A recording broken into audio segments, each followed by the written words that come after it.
Assalamualaikum warahmatullahi wabarakatuh. Selamat sore pemirsa TVRI Sumatera Selatan. Pada kesempatan hari ini berjumpa lagi dengan saya Marlia Revianti dalam acara Halo Dokter.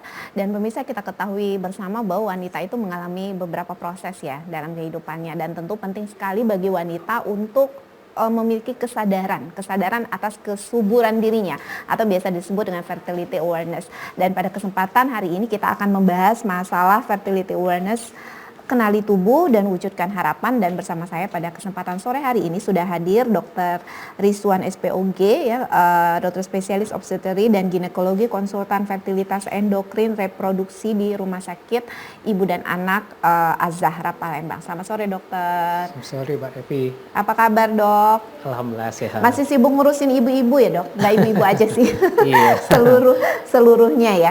Nah dok, kita pada kesempatan sore hari ini kan akan berbincang masalah fertility awareness atau kesadaran kesuburan. Tapi mungkin pemirsa di rumah banyak yang belum mengetahui apa sih fertility awareness. Mungkin dokter bisa menjelaskan dulu kepada pemirsa di rumah mengenai apa sih sebenarnya fertility awareness ini. Iya, terima kasih Mbak Revi.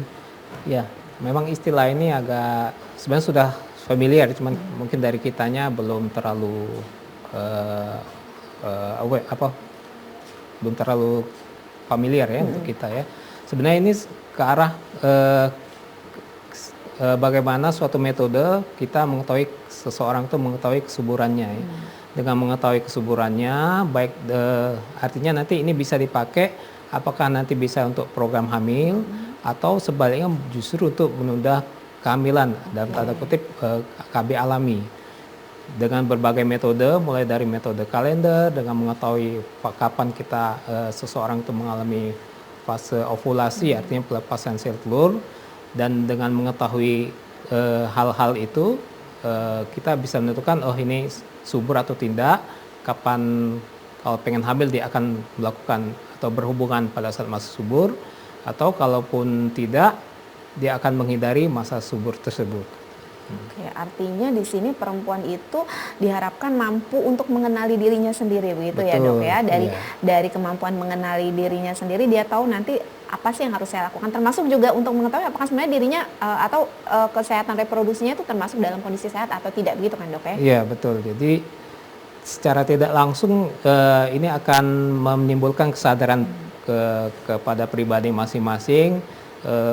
Yang salah satu keuntungannya, jadi kita seseorang itu mengenali gimana kondisi kesehatan reproduksi mereka ya. Jadi dengan melihat pola haid, apakah siklusnya memanjang atau memendek, atau ada keluhan dengan haidnya itu sendiri, baik untuk tujuan kontrasepsi ataupun untuk berjaga-jaga ya, jaga-jaga preventif saatnya ada penyakit dari organ reproduksi. Ya kan, kemarin saya pernah wawancara dokter juga tentang PCOS waktu itu. Betul. Kalau tidak salah, yang kemudian ternyata ketika PCOS itu ada kemungkinan ada perubahan pada siklus menstruasi yang mungkin itu menunjukkan bahwa ada yang tidak benar gitu di dalam tubuh kita. Nah dokter, mungkin dokter bisa jelasin dulu kepada pemirsa di rumah sebenarnya pemahaman mengenai apa itu siklus menstruasi yang baik, seperti itu dok. Iya. Siklus menstruasi ya kita lihat dari pertama jadwalnya ya. Jadwal dikatakan normal itu kalau memiliki rentang siklus sekitar 21 minimal sampai maksimal 35 hari. Jadi kalau kurang dari 21 hari itu artinya dia siklusnya pendek, 35 memanjang. Itu yang sering kita dapatkan pada pasien-pasien dengan PCOS atau istilah sekarang itu PMOS. Jadi pertama kita harus seseorang tuh atau seorang perempuan itu tahu ini saya masuk siklus yang mana. Apakah dalam rentang yang normal? Artinya kalau dalam rentang normal 21 sampai 35 hari artinya perempuan yang bersangkutan itu termasuk dalam kategori subur ya. Artinya tiap bulan tuh dia akan mengeluarkan satu sel telur yang nantinya siap dibuahi. Dan yang kedua yang dinilai adalah jumlahnya ya. Jumlah yang normal itu kan sekitar 5 sampai 80 cc ya, dan dengan jangka waktu lama haid itu sekitar 3 sampai 8 hari. Kalau berlebihan ya berarti kita curiga ada yang sesuatu juga. Mungkin apakah ada gangguan hormonal atau yang kita antisipasi sekali apakah ada tumor ya, baik tumor yang sifatnya tumbuh di saluran rahim atau tumbuh di otot rahim sendiri.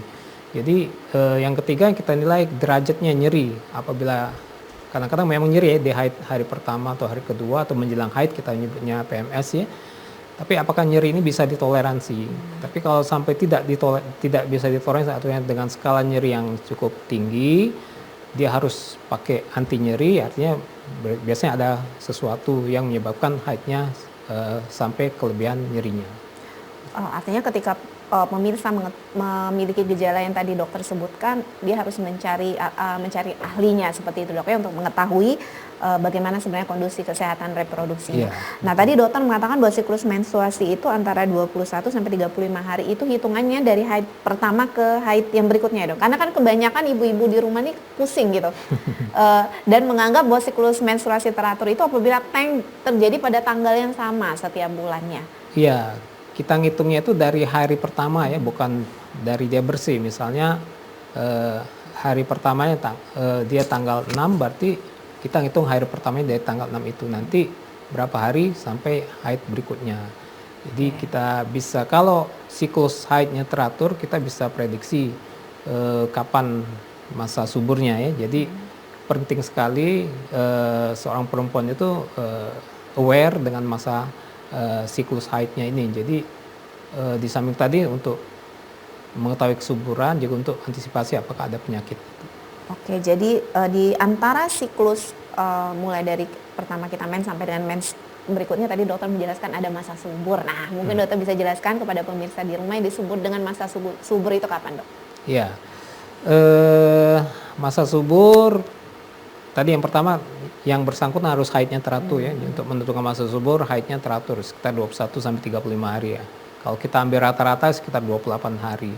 Jadi dikatakan masa subur itu sekitar 14 hari dari haid yang akan datang. Ya, jadi misalnya kalau siklusnya 30 hari berarti hari ke-16. Kalau siklus 28 hari berarti hari ke-14. Jadi diperkirakan di hari itu sel telurnya akan mengalami ovulasi atau pelepasan sel telur yang nanti akan siap dibuahi. Jadi berkaitan dengan fertility awareness ini, maka kita kasih jarak ya, jadi menghindari berhubungan ya 3 hari sebelum atau sesudah dari tanggal itu. Jadi totalin sekitar 6 sampai 8 hari lah dikurang dari masa itu. Jadi kalau memang mau kemungkinan cepat hamil, jadi berhubungan justru antara, di masa itu. Ya, anggap aja kalau dia siklusnya 28 hari, berarti masa suburnya di hari ke-14, berarti kita plus minus 3 hari, berarti kita sarankan perempuan itu berhubungan di hari ke-12 sampai ke hari ke-18. Artinya hari itu ke-16 gitu. Sebelum jadwal mens yang berikutnya ya dok ya? Iya betul. Nah selain dari penentuan tanggal, apakah dari tubuh kita sendiri itu ada tanda-tanda khusus nggak dok? Yang kayaknya, aduh deh kayaknya saya lagi dalam masa subur nih, gitu gimana? Ya, ada 2 yang bisa kita pakai, terutama untuk mengetahui masa subur. Yang pertama dari peningkatan suhu tubuh. Ya, jadi suhu tubuh kita nilai pakai termometer yang kita ngeceknya pada saat pagi. Jadi bangun tidur, tentunya dengan tidur yang cukup sekitar 6 jam, kita ukur, belum aktivitas apa-apa ya, jadi bangun tidur kita ukur. Apabila ada peningkatan 0,2 sampai 0,5 derajat, itu kemungkinan yang bersangkutan akan memasuki masa subur. Jadi kita ukur suhu normalnya berapa ya, sekitar 36,6 ya. Biasa perempuan yang bersangkutan biasa mengukur suhunya berapa tiap harinya, nanti lihat apakah ada peningkatan sekitar 0,2 sampai 0,5 derajat Celcius. Yang kedua yang bisa dipakai juga, kita metode lendir serviks ya. Jadi rahim itu kan pada saat masuk subur itu mengeluarkan cairan lendir yang diproduksi oleh hormon yang sebagai hasil dari pelepasan sel telur ya. Pada saat normalnya kalau sebelum masa subur tuh lendirnya biasanya agak lengket ya, sticky ya, dan cenderung agak lebih kental. Apabila kita lihat makin hari mendekati masa subur, itu biasanya lendir serviksnya itu lebih lebih encer dan lebih kalau kita tarik juga bisa nggak langsung putus ya. Jadi dia lebih kekentalannya lebih agak lebih encer gitu ya. Jadi kalau apabila kita kombinasi dengan hitungan masa kalender haid tadi, ini lebih bagus lagi untuk menentukan apakah seseorang itu memasuki masa subur atau tidak. Ya, artinya sebenarnya pemirsa di rumah tuh sebenarnya bisa tanpa harus ke dokter bisa menentukan sendiri kapan masa suburnya seperti itu ya dok ya. Jadi bisa untuk perencanaan kehamilan seperti itu kira-kira. Atau juga sebenarnya sebagai juga perencanaan untuk menunda kehamilan bisa seperti itu juga ya dok ya. Betul. Ya. Nah dok, ini juga jadi pertanyaan, apakah siklus menstruasi yang tidak teratur itu mempengaruhi terhadap kesuburan itu sendiri? Iya, sangat mempengaruhi kalau siklus haidnya tidak teratur ya. Karena artinya hormon yang bekerja pada saat pematangan sel telur itu tidak bagus. Efeknya juga pengaruh ke dinding rahim yang mengakibatkan sesuatu kondisi ketidaksuburan. Jadi ya ini salah satu kendala juga apabila kita memakai metode ini apabila yang bersangkutan memiliki siklus yang tidak teratur ya. Maka kita pakai kombinasi dengan yang lain. Tadi contohnya kita cek suhu basal tubuhnya, kita cek lendir serviknya. Atau yang sekarang yang mau gampang kan kita ada alat untuk mengetahui subur atau tidak dengan pemeriksaan mirip tes pack itu ya. Kita lihat tes untuk mengetahui mendeteksi kadar progesteron dari urin. Artinya diperiksa urinnya ibu itu ya dok ya. Jadi udah tahu dia kapan masa suburnya. Betul. Seperti itu. Baik, dokter, kita ajak pemirsa di rumah untuk juga ikut bisa berkonsultasi dengan dokter Rizwan. Kami mengundang Anda untuk bisa menyampaikan pertanyaan di nomor telepon 0823 1198 1790. Silakan untuk bertanya, nomor teleponnya ada di layar televisi Anda. Nah, juga yang menjadi pertanyaan juga bagi pemirsa di rumah ini dok, berapa sih sebenarnya usia yang paling ideal ya untuk seorang wanita itu merencanakan kehamilan? Iya, terima kasih. Ya, balik lagi usia yang ideal tentunya usia di mana organ reproduksi itu sudah cukup matang ya. Jadi ya yang paling ideal sih antara sekitar 20 sampai 35 tahun ya. Di 20 dia sudah melewati masa remajanya, tentunya interaksi hormon dari pusat hormon di otak dengan target di indung telur itu sudah balance ya. Jadi secara umum dia akan menciptakan atau menghasilkan sel telur yang kualitas yang baik. Dan kalau dalam batas atasnya 35 ya. Kalau di atas 35 di samping hormonnya juga kurang bagus, juga kita bicara tentang kualitas sel telurnya. Sel telurnya dengan di atas 35 walaupun jumlahnya cukup tapi kualitasnya kadang-kadang kurang bagus. Jadi kita sarankan apabila merencanakan kehamilan baiknya di antara usia 20 sampai 35 tahun. 20 sampai 35 tahun. Nah, sekarang kan ibu mbak-mbak kita ini kan banyak yang menunda pernikahan ya, Dok ya. Tapi nanti kita bahas dulu bagaimana sih sebenarnya cara supaya walaupun usia menikahnya tetap telat, tapi bagaimana caranya supaya sel telur itu tetap bagus ya dok ya. Tapi kita harus jeda terlebih dahulu dan pemirsa, kami akan kembali setelah jeda pariwara berikut ini.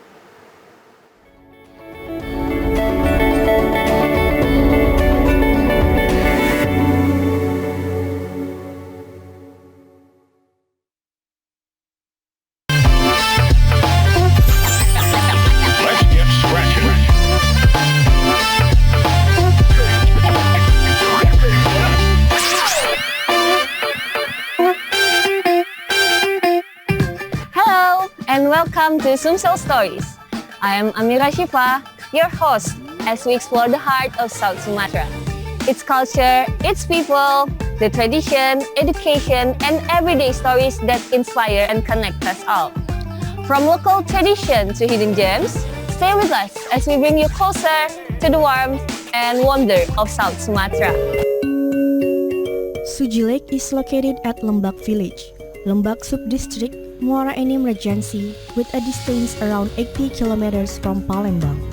Since their occupation of Palembang's region on 14th of February 1942, Japan soldiers expanded their colonization to Karang Endah, Prabu Muli, and towards Lampung.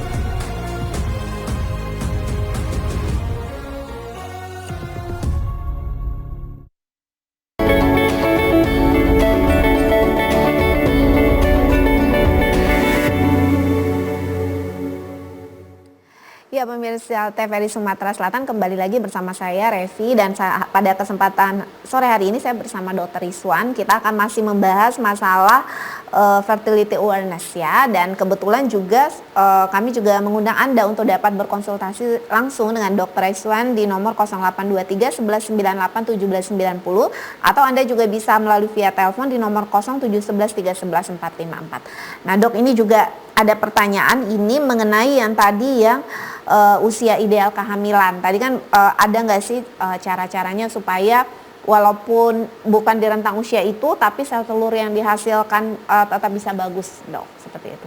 Iya. Ada nggak clue-cluenya seperti itu, Dok? Clue-cluenya ya. Yang pertama ya, baiknya kalau memang nanti sudah ya menikah di usia di atas 35, baiknya kita kasih waktu 6 bulan. 6 bulan, apabila secara alami belum hamil, kita sarankan ikut program hamil.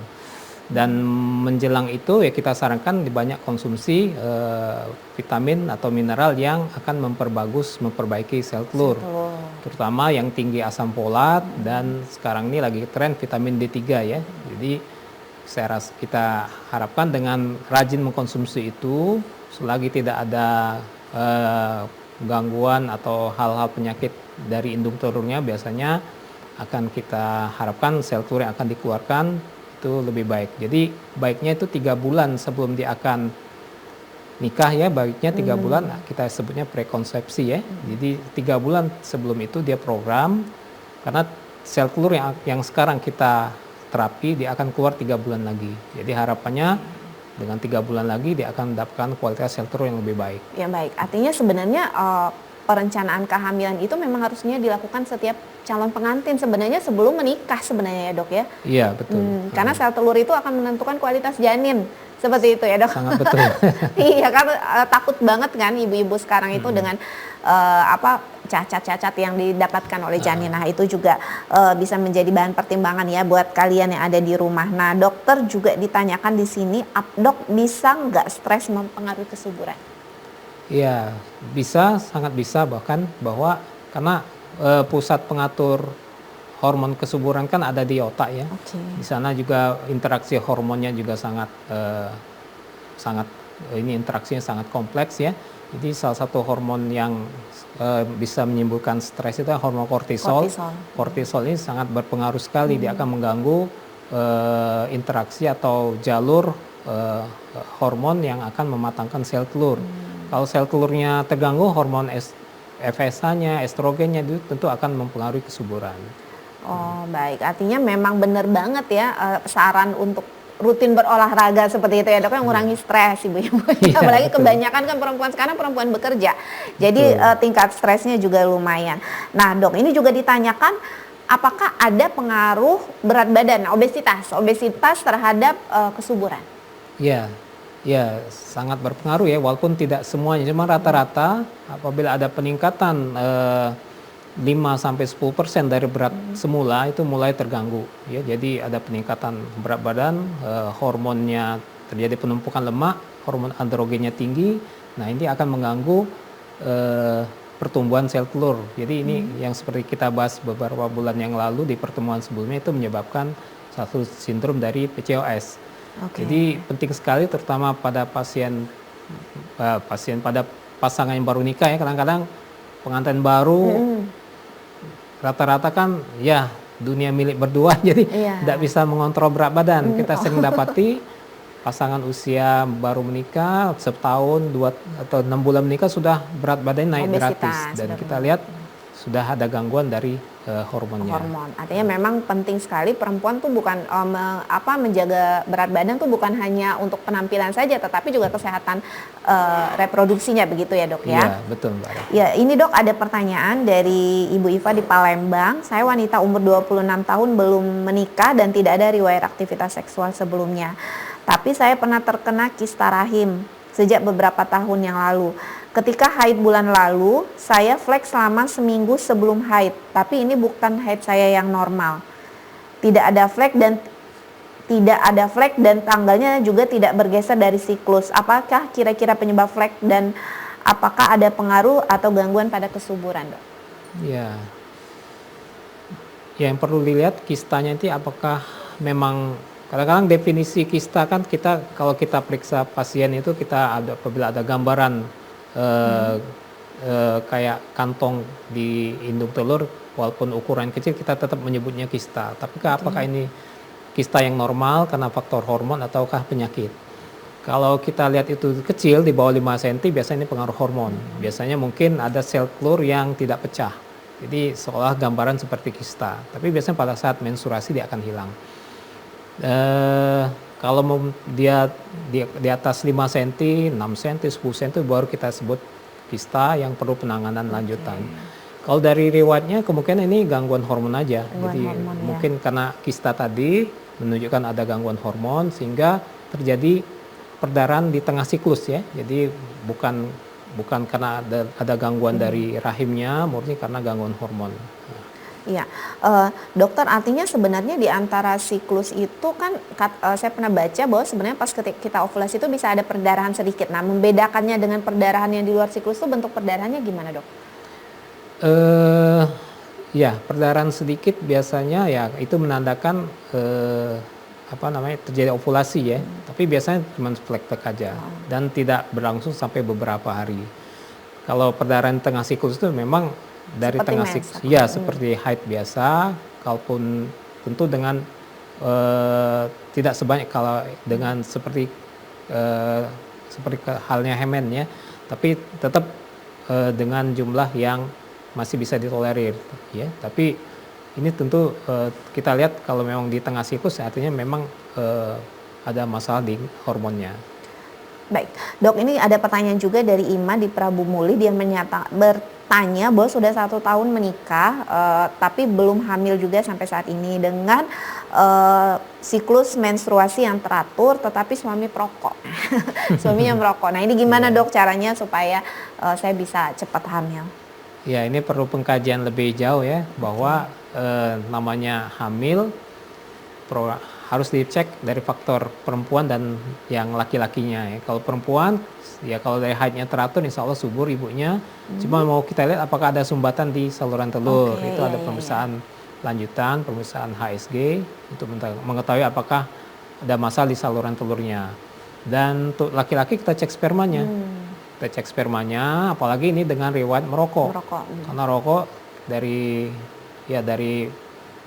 beberapa penelitian memang sangat mengganggu sekali, terutama dalam segi kualitas sperma. Jadi walaupun jumlahnya cukup, tapi kalau kualitasnya tidak bagus ya tetap bisa membuahi, tapi takut nanti hasilnya sering keguguran atau tidak berkembang atau gimana. Jadi ini perlu dicek dan dikaji antara kedua belah pihak. Ya, artinya memang merokok bisa mempengaruhi kualitas sperma ya dok ya. Iya, Mungkin itu bisa dikasih berpengaruh. tahu Bu Iva sama suaminya. Nah ini dok, sebenarnya kapan sih pasangan suami istri itu idealnya memeriksakan diri jika sudah menikah tapi belum hamil juga? Idealnya di tahun keberapa atau bulan keberapa dok? Iya, kalau dia di usia di bawah 35 tahun dan tentu dengan durasi atau frekuensi berhubungan yang teratur, artinya dalam seminggu tuh 2-3 kali tanpa alat kontrasepsi. Nah, dalam 1 tahun dia belum hamil, maksimal 2 tahun lah, tapi rata-rata 1 tahun kita sarankan sebaiknya segera memeriksakan diri. Yang diperiksa bukan hanya ibunya aja, sang suami juga diperiksa. Dan untuk yang di atas 35 kita lebih cepat lagi, 6 bulan. Karena tadi kita mikir kesuburannya akan makin berkurang. Jadi kita cut di usia 6 bulan. 6 bulan berhubungan teratur, belum hamil, ya kita sarankan kita konsultasi untuk pemeriksaan lanjutan. Ya, artinya memang pasangan suami istri itu memang harus benar-benar merencanakan dengan matang ya dok ya, kapan mau mulai hamil, apa yang harus dilakukan seperti itu, apalagi pada pasangan-pasangan yang nikahnya memang telat ya dok ya. Betul. Oke, nah ini juga dokter ditanyakan, apakah penggunaan kontrasepsi jangka panjang, misalnya biasa menggunakan suntikan 3 bulan biasanya dok, ibu-ibu itu, apakah itu nanti bisa mempengaruhi kesuburan? Ya. Suntikan metode kontrasepsi jangka panjang, contohnya yang tadi suntikan 3 bulan ataupun implan yang ditaruh di bawah kulit itu sangat mempengaruhi kesuburan karena dia kerjanya menekan hormon yang mempengaruhi ketebalan dinding rahim dan mengganggu juga pertumbuhan sel telur. Jadi tapi ini sifatnya sementara. Apabila di stop, dia akan kembali ke settingan awal, dia akan kembali subur. Asal dia dengan pemakaian yang teratur. Oke. Baik dokter, ini ada pertanyaan lagi Ibu Salma ya dari Kota Palembang. Dokter, saya itu sering menderita nyeri haid secara berlebihan. Ini dia belum menikah. Tapi saya belum memeriksa. Bagaimana, apakah saya nanti ada kemungkinan untuk susah mendapatkan keturunan? Seperti itu. Oke, nanti ya baiknya dicari penyebabnya ya. Apakah penyebab dari nyeri haid ini? Apakah dari rahimnya? Apakah dari indung telurnya? Karena ada beberapa penyakit yang bisa menyebabkan kondisi seperti ini. Misalnya ada tumor di rahim, kita nyebutnya adenomyosis. Atau ada kista ya, kista endometriosis yang tumbuh di indung telur, baik sebelah kiri atau kanan atau bahkan dua-duanya. Yang kadang-kadang bisa menyebabkan perlengketan. Yang perlengketan itulah yang bikin nyeri. Bikin sakit ya dok? Iya betul. Dan ini apakah pengaruh nanti ke kemungkinan hamilnya? Ya sangat pengaruh. Tergantung derajat penyakitnya. Apabila sudah stadium 4, artinya sudah kedua ovarium atau indung telur yang kena, dengan perlengketan berat, maka ya agak sulit dia hamil secara alami. Nanti disarankan untuk mengikuti program hamil seperti INSEE maupun bayi tabung. Oke. Artinya memang harus pemeriksaan terlebih dahulu untuk memastikan nyeri perutnya itu kenapa, seperti itu ya dok ya. Nah dokter, ini juga jadi pertanyaan nih dari Ibu Devia di Palembang. Dokter, sekarang ini kan makanan begitu banyak, mudah didapatkan. Saya ingin bertanya, apakah ada makanan-makanan tertentu yang bisa kita konsumsi untuk menjaga kesehatan reproduksi dan untuk bisa cepat hamil, dok? Ya, sebenarnya tidak ada makanan khusus ya untuk gimana bisa kemungkinan hamil lebih cepat. Yang penting dijaga tentunya makanan sehat, gizi seimbang dengan dibarengi olahraga yang teratur, berat badan ideal. Tadi tanpa stres ya, semuanya akan berpotensi yang sangat baik untuk bisa hamil secara alami. Jadi tidak ada makanan khusus, ya mungkin awal-awal seperti yang kita bilang tadi, pada saat mau program atau mau merencanakan kehamilan, baiknya minum asam folat atau vitamin D3 yang akan memperbaiki sel telur itu sendiri. Iya, jadi sebenarnya pola hidup sehat secara umum lah ya dok ya, bukan hanya untuk hamil tapi untuk kondisi-kondisi yang pada umumnya. Betul. Baik dokter, kita harus jeda terlebih dahulu dan pemirsa TVRI Sumatera Selatan, kami akan kembali setelah jeda pariwara berikut ini.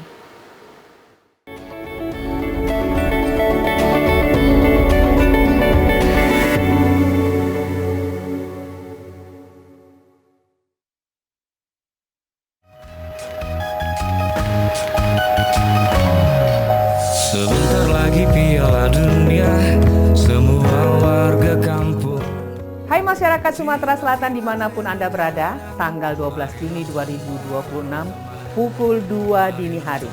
Siaran langsung Piala Dunia dimulai. Dan TVRI sebagai pemegang hak siar sudah siap menayangkan melalui kanal TVRI Nasional dan TVRI Sport. Pastikan Bapak Ibu, kakak, adik, saudara, keluarga, dulur, sanak, kerabat sudah punya akses untuk menonton. Sebagai informasi, daya jangkau siaran TVRI digital di Sumatera Selatan saat ini mencapai 68,78% dari populasi.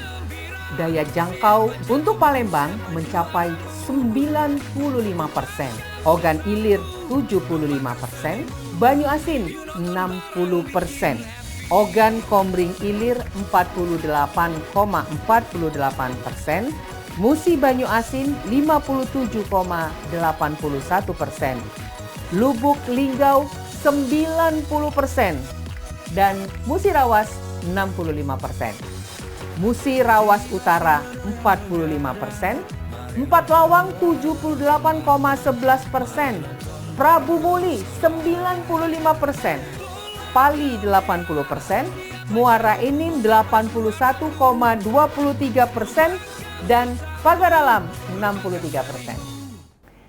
Pada kesempatan ini secara khusus atas nama TVRI, saya juga mohon maaf kepada masyarakat Oku, Oku Timur, dan Oku Selatan yang tidak dapat menonton siaran digital TVRI karena TVRI belum bisa mengganti peralatan pemancar di Bukit Pelawi, Batu Raja Barat yang mengalami penjarahan berulang sejak tahun lalu.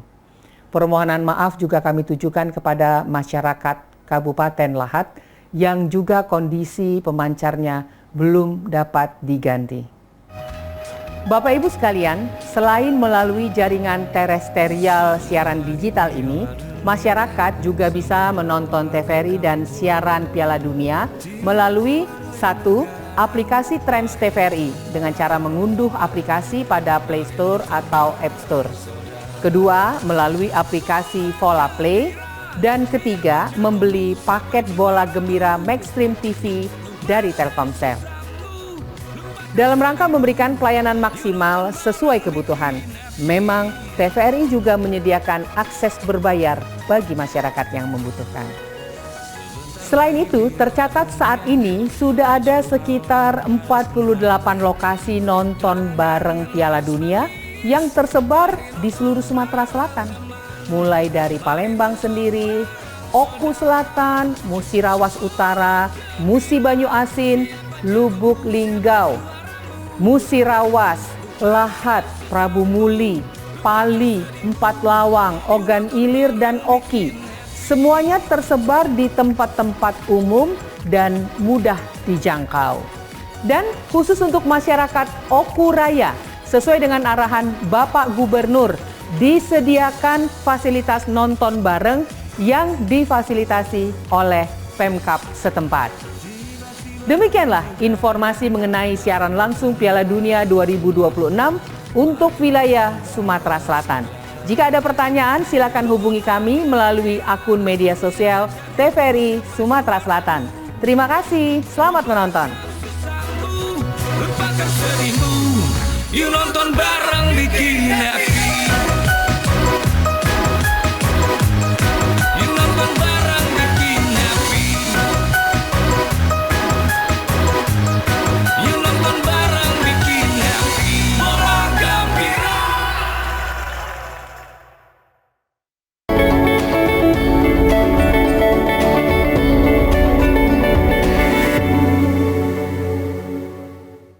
Ya, pemirsa TVRI Sumatera Selatan, terima kasih masih tetap bersama kami, dan pada kesempatan sore hari ini kita berbicara masalah fertility awareness ya. Kita harus mampu untuk mengenali tubuh kita, kemudian bisa nanti mewujudkan harapan kita ya. Tentunya semua ibu-ibu di sini pasti ingin hamil dan sehat. Dan pada kesempatan sore hari ini saya bersama Dr. Rizwan. Silahkan bagi Anda yang ingin berkonsultasi langsung dengan Dr. Rizwan, mumpung gratis ya dok ya. Bisa berkonsultasi, bisa menanyakan, bisa mengirimkan pertanyaannya di nomor WA di 0823 1198 berapa nih? 1198 1790. Jadi Anda bisa mengirimkan di WA nomor tersebut, nanti saya akan bacakan. Nah, Dr. Rizwan sendiri prakteknya hari apa aja nih dok di RSA Az-Zahranya? Saya di RSA Az-Zahra tiap hari Rabu, Kamis, Jumat, Sabtu. Rabu, Kamis, Jumat, Sabtu. Jadi untuk pemirsa di rumah yang ingin bertemu dengan Dr. Rizwan langsung, terutama yang susah hamil ya dok ya, dokter memang subspesialisnya di fertilitas ya dok ya. Iya, betul. Itu bisa ketemu di hari Rabu, Kamis, Jumat, Sabtu. Jam berapa dok? Rabu itu setiap jam 10 sampai 12, hari Kamis itu malam ya 19.30 sampai 21, hari Jumat jam 9 sampai jam 11, Sabtu jam 9 sampai 12. Oke, jadi bagi Anda yang ingin berkonsultasi dengan Dokter Rizwan silahkan untuk buat appointment ya. Tapi mau nanya-nanya dulu boleh nih. Untuk Anda pemirsa di rumah silahkan menuliskan pertanyaan Anda di nomor WA yang tertera ini di layar televisi Anda. Nah dok, saya ingin bertanya dok, kebanyakan kasus dokter yang selama ini untuk pasien yang sulit hamil itu penyebab umumnya apa sih dok? Ya, rata-rata sih penyebab umumnya itu gangguan hormon ya, terutama sekali kita sering dapat itu kasus PCOS. Jadi itu sangat banyak. Memang dari penelitian juga angka kejadian juga cukup tinggi 40-50%. Jadi ini penting sekali jadi dengan fertility awareness ini. Jadi harapannya setiap pasangan itu sadar, lebih aware dengan kondisi hormonnya dari keadaan reproduksinya. Jadi apabila ada masalah segera mencari konsultasi atau pemeriksaan lanjutan. Oke, jadi seperti yang terlihat di layar televisi ya dok ya, itu ada pemeriksaan khusus untuk Rumah Sakit RSIA Az-Zahra seperti itu. Silahkan Anda bisa langsung berkonsultasi dengan Dr. Rizwan di RSIA Az-Zahra dan bisa dapat pelayanan termasuk pelayanan BPJS juga ya dok ya? Iya. Menerima BPJS juga nggak dok? Menerima BPJS tapi untuk fertilitas nggak ya? Fertilitas dari BPJS tidak mengcover. Iya, jadi memang pemirsa di rumah, pemirsa perlu tahu ya bahwa tidak semua pasien BPJS itu ditanggung ya untuk pemeriksaan estetika, fertilitas itu semuanya harus pakai biaya sendiri. Makanya penting sekali untuk menjaga kesehatan fertilitas kita ya dok Iya, ya. betul. Nah dok, ini ada pertanyaan juga nih dari Pak Ali di Pelaju. Dokter, saya ingin bertanya, seberapa penting sih peran pasangan laki-laki dalam upaya untuk memperoleh kehamilan? Seperti itu. Penting banget kalau ada laki-lakinya nggak Pertanyaan bisa yang tidak perlu dijawab sebenarnya.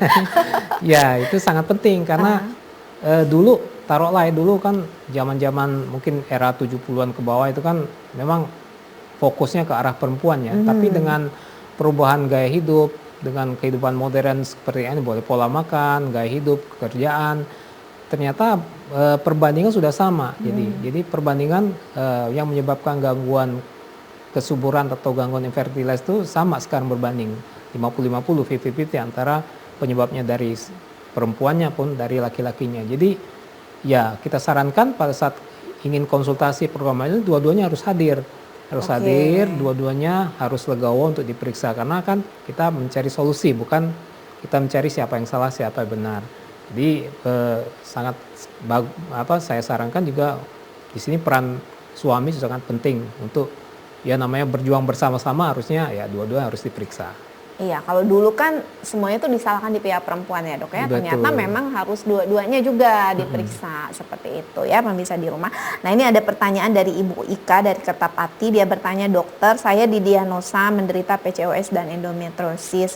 Bagaimana kan saya untuk hamil dok? Karena sampai saat ini saya belum hamil. Sayangnya beliau tidak menyertakan umur saat ini.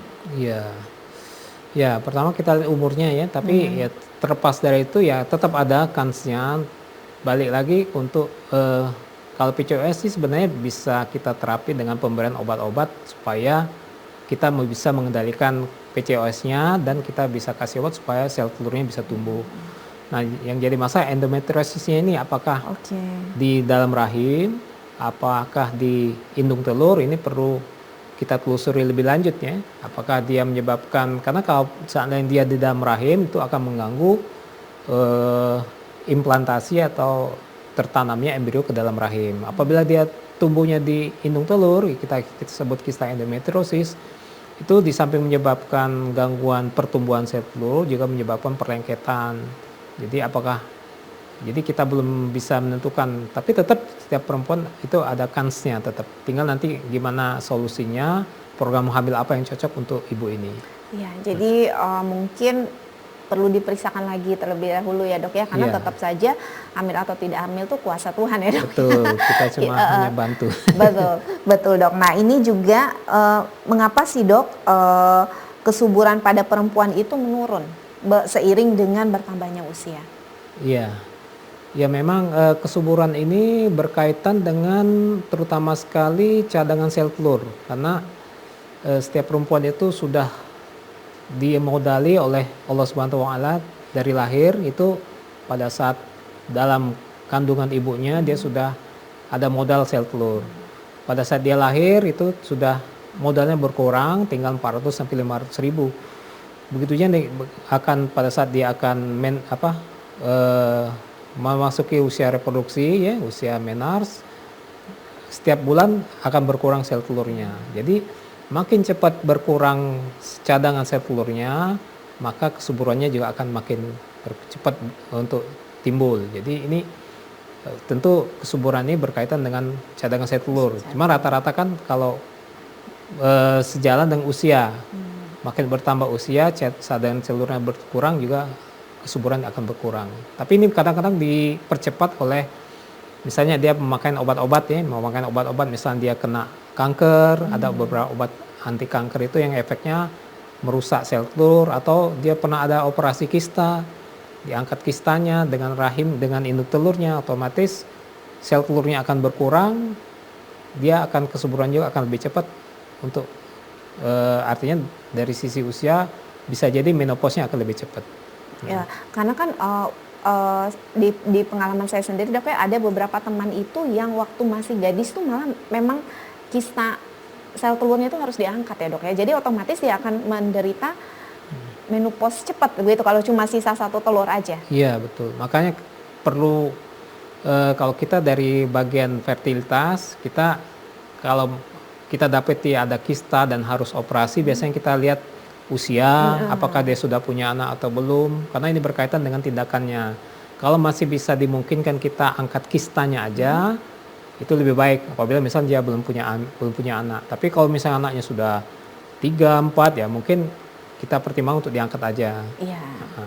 Tapi kalau memang ke arah keganasan misalnya curiga kanker ovarium, biasanya itu otomatis dari dokter onkolognya disarankan diangkat. Untuk segera diangkat. Nah ini agak melenceng sedikit Dok. Iya. Misalnya pada kondisi di mana perempuan itu satunya sudah diambil nih kista, apakah lebih, maksudnya misalnya dengan ketersediaan budget dan lain sebagainya, dia simpen saja Dok sel telurnya misalnya gitu kan, seperti Luna Maya seperti itu. Kalau misalnya seandainya suatu saat nanti ada terjadi lagi di sel telur yang di sebelahnya itu terjadi lagi sehingga harus dioperasi, apakah dengan sel telur yang disimpan itu masih bisa hamil Dok, walaupun induk telurnya dua kiri kanan diangkat? Iya, sangat bisa Mbak. Sekarang trennya ke arah sana, terutama di luar negeri kan, dengan gaya hidup yang demikian dia mengejar karir, jadi otomatis usia perkawinan juga delay juga, jadi kita nyebutnya preservasi fertility ya, jadi dia nyimpen telurnya, jadi prosesnya mirip seperti bayi tabung, jadi pasiennya disuntik hormon supaya sel telurnya banyak dan besar, nanti kita ambil sel telurnya disimpan di freezing, nanti kalau seandainya dia sudah nikah, ya nanti prosesnya seperti bayi tabung tadi. Sel telurnya tadi dicairin, nanti dibuai sel sperma sang suami. Jadi ini juga salah satu solusi juga untuk terutama pada pasien-pasien yang mengalami kanker tadi ya, kanker ovarium dan harus di kemo. Kita tahu obat kemo itu sendiri akan merusak sel telurnya, maka biasanya kita sarankan sebelum kemo dia ambil dulu sel telurnya, diambil dulu, disimpan, nanti silakan kemo. Ya. Jadi ya harapannya ya dia sembuh, tapi dia punya cukup cadangan sel telur untuk nantinya mengikuti bayi tabung. Luar biasa ya teknologi sekarang. Apa sudah bisa dilakukan di Azahra Dok seperti ini? Di Azahra kita sementara belum, tapi kita ngarah ke sana. Mudah-mudahan nanti suatu saat bisa menjadi pusat fertilitas ya Dok ya. Amin, amin. Baik, kita harus jeda terlebih dahulu Dokter, dan pemirsa kami akan kembali setelah jeda pariwara berikut ini.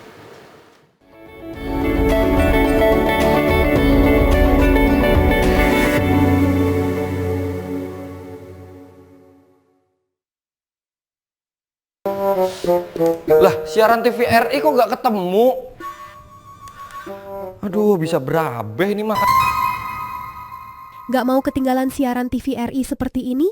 Yuk, scan ulang TV di rumah kamu.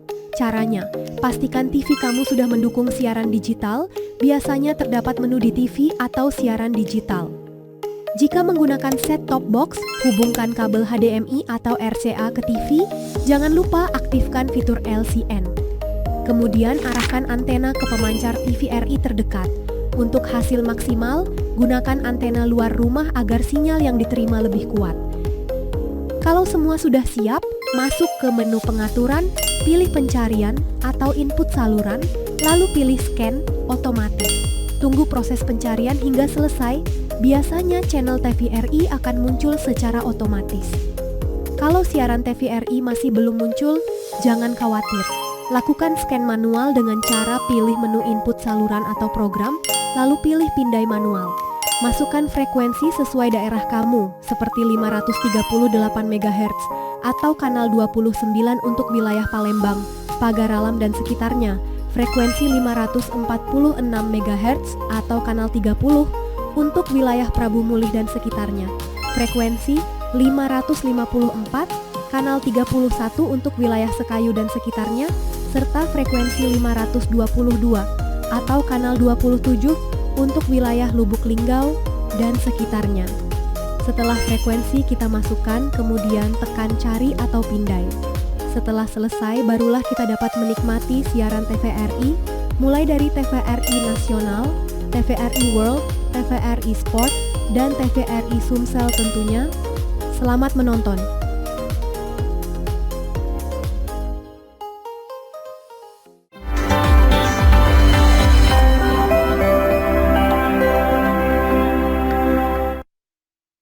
Dari 2024, program keagamaan Islam hadir di layar kaca TVRI Sumsel. Awali hari dengan live syawisan Ba'da Subuh. Seseorang di antara kamu orang yang beriman dan orang yang berilmu pengetahuan. Live sholat Jumat dan khutbah penuh hikmah. Peringatan Hari Besar Islam yang syarat nilai kebersamaan. Dengan dukungan teknologi informasi, sebuah program disiarkan live sebagai bentuk kerjasama TVRI Sumatera Selatan dan Masjid Agung SMB Jaya Wikrabo Palembang.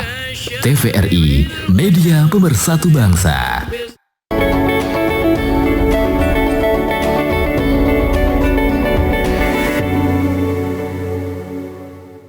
Ya baik pemirsa TVRI Sumatera Selatan, kita tiba di segmen terakhir Halo Dokter. Pada kesempatan sore hari ini kita berbicara masalah fertility awareness bersama Dr. Iswan.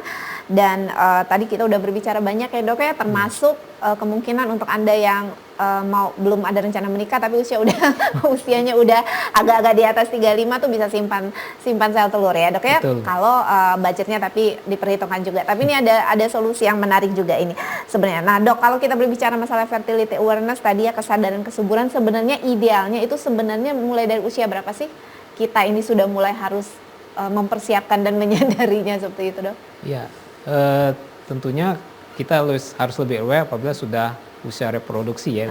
Pasang usia subur sudah mulai, apalagi kalau dia sudah nikah ya, dia tentu lebih aware lagi.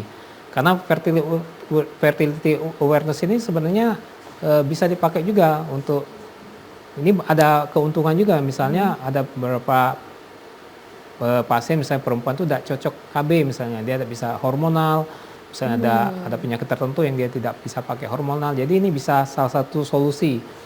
Dengan ini kan dia tidak perlu pakai hormon, tidak perlu suntik, tidak perlu pakai segala macam, kesuburannya tetap terjaga, tapi tentunya dengan biaya yang tidak terlalu besar, yang tidak tanpa biaya sama sekali, dengan angka keberhasilan yang cukup tinggi, asal tadi benar-benar dicek mulai dari siklus haidnya, tadi dengan penanda tadi, lendir cervix,